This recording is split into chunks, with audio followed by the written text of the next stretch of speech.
here, so welcome to this episode of Versus. So today's episode is going to be a short, so in case you did not see my video from last week which I went over the different types of Versus episodes I have, I'm going to give you a real quick recap, and I have since added a search category. So there's the epic, so these are the multi-part episodes that are normally 20 to 30 minutes long, fully story driven. Then we got the shorts, which is this episode, which is going to be 10 to 15 minutes long, part story driven, part chance driven, part fact driven.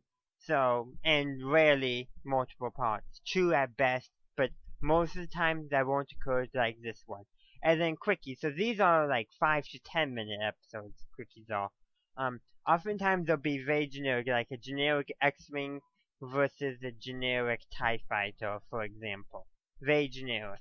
Unlike this episode, which, if you haven't read, is the USS Enterprise NX-01, so NX class from Starship Enterprise, versus the Millennium Falcon, a Y-Team 1300 light freighter. So, that's today's matchup, which falls under a short. If I just did an NX class Starship versus a YT-1300 light freighter, then that probably would have been a quickie. But, putting specific ships against each other, I'm making this a short. So, we're going to begin with going over the advantages and disadvantages each ship has. So that should take up about half of the video, then the other half will be dedicated to the actual matchup. There will be variable in length as always, really, with my videos. So, let's talk about weapons and what each ship has. And we will begin, since I put the Enterprise first, we're going to begin with the Enterprise. So the Enterprise, as part of its armaments, has 3 phase cannons, which, at the beginning of the Xindi story arc in the series, which was pretty much just season 3, were upgraded to post-phase cannons. Or was it after the Xindi? Something along that line. So, but I would consider them about the same, just slightly better, more enhanced. And though in one episode of the series, Klingon captain, I'm just double checking my source, which is the Memory Alpha Wiki, which is the Star Trek Wiki. Yeah, the Klingons in that era consider them yo-yoed particle cannons, so those weapons don't have much going for them. But the Enterprise also has photonic torpedoes, which I would consider are not as effective as photon torpedoes. But they're more effective than the spatial torpedoes that the Enterprise was used to be primarily equipped with and also concurrently equipped with, even though they rarely used them once they got the photonic torpedoes. And the spatial torpedoes, along with the plasma cannons, are shown to be horrendously ineffective. So they were never shown. Both of them were never shown to be taken away. So they still would be at the disposal of the Enterprise. Compared to the Millennium Falcon, has 2 CEC AG-2G quad laser cannons, 2 Arakid ST-2 concussion missile tubes, each capable of holding 4 missiles. So that's a total of 8 missiles for the concussion missiles at the Millennium Falcon's disposal. And along with a Blastech AX-108 ground buzzer blaster cannon, though that would be unusable in this pack because it's designed primarily to defend the ship on the ground. So so between these two ships, I gave them a tie on weapons. While Enterprise has more weapons per se, I view them to be not as effective as the Millennium Falcon's weapons. Because 2 quad laser cannons as opposed to 3 phase cannons, even if they were post-phase cannons, excuse me. And while I think the Enterprise has more torpedoes, I think the concussion missiles on the Millennium Falcon, while more limited, I believe are better quality. So, So that's why I consider it tie, and as it's also a little bit close to be too close to tell for sure. So now let's go on to the defenses. The Enterprise NX-01 has polarized hull plating, while the Millennium Falcon, on the other hand, has deflector shields, and its hull plates have been upgraded from the standard to hull plates from captor ships. So the Falcon definitely has better defenses, mainly because of the deflector shield. But if the Millennium Falcon did not use its deflector shield, I think the hulls will actually be roughly equal. Now, as for speed, for faster than light speed, I am going to give it to the Falcon because it has a class 0.5 hyperdrive, which is better than a Warp 5 engine.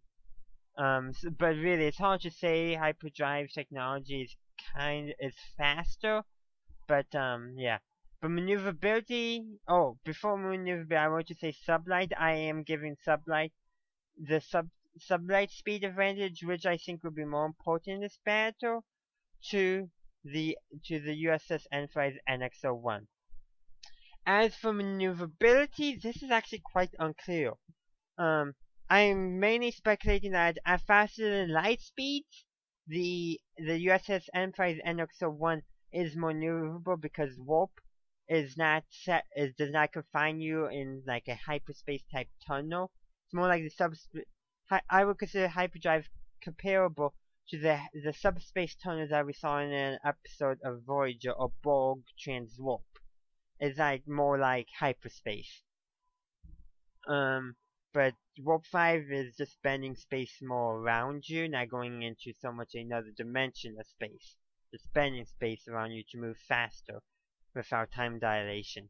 So yeah, so it's unclear. I think the Millennium Falcon, it's at sublight speeds, I'm not sure. It might be the Millennium Falcon, which is described to have the maneuverability of a starfighter.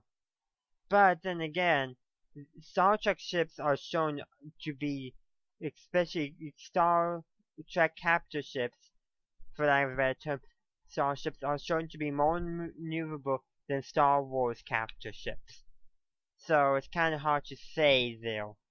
So that's why I would say if this battle was to take place at faster than light speeds, the Enterprise will have more maneuverability, except for the fact that the warp engine, because there's no way that a ship traveling at warp speed can combat a ship traveling through hyperspace. It really would not work out that well. So, unclear maneuverability.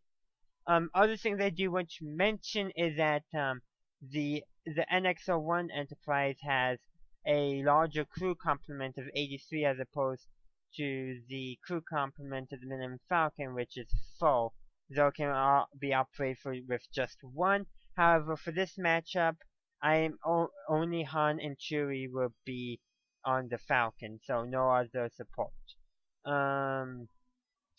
And the Enterprise also has transporter, but I don't believe that will be that much of a benefit.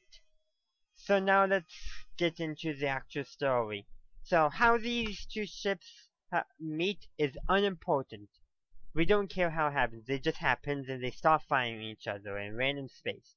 So the Falcon is going, let's say the Falcon opens fire, firing its quad laser cannons at the Enterprise.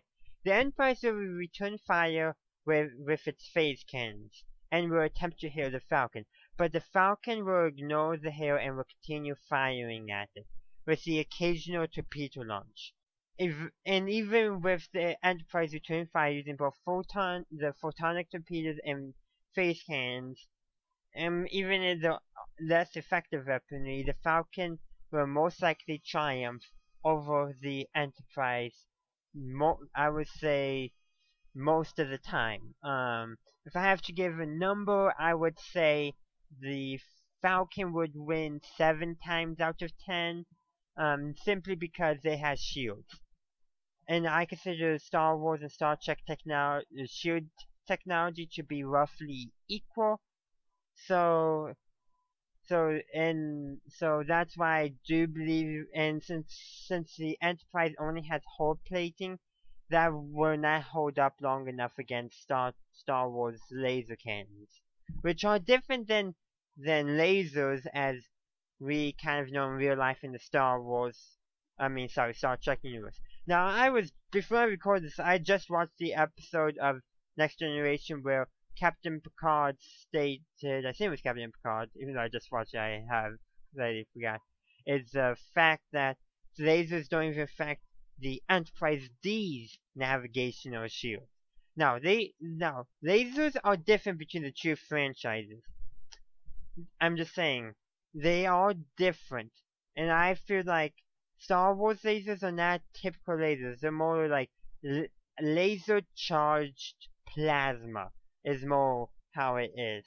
But at a much higher output level than Star Trek's plasma weapons. Is kind of a weird way to look at it, but that's the best way I can describe it. So if the Enterprise had shields, they would win most of the time, but since they don't, that gives the Falcon its advantage 6 to 7 times out of 10. So there you have it, my matchup between the USS Enterprise NX-01 and Han Solo's Millennium Falcon. And just to reiterate one last time before I let you go is that I declared the Falcon to be the winner. So thank you for watching this video. If you enjoyed it, please leave a like and comment down below. Do you agree with my... Sorry about that long pause, but do you agree with my conclusion? What do you think? Let me know if you think differently. Also, leave down in the comments down below your suggestions for future matchups. Star Wars versus Star Wars, Star Trek versus Star Trek, Star Wars versus Star Trek. We don't care, just as long as it's there. And just so you know, I won't be able to get you all your ideas. So if those I get upvoted more, those I catch my eye are normally the ones that I will do. Providing I get them, of course. As always, really. We'll get our suggestions when you don't get them, so I encourage you to leave your suggestions. So as always, have a good day, a good night, wherever you are. May the Force be with you, and live long and prosper.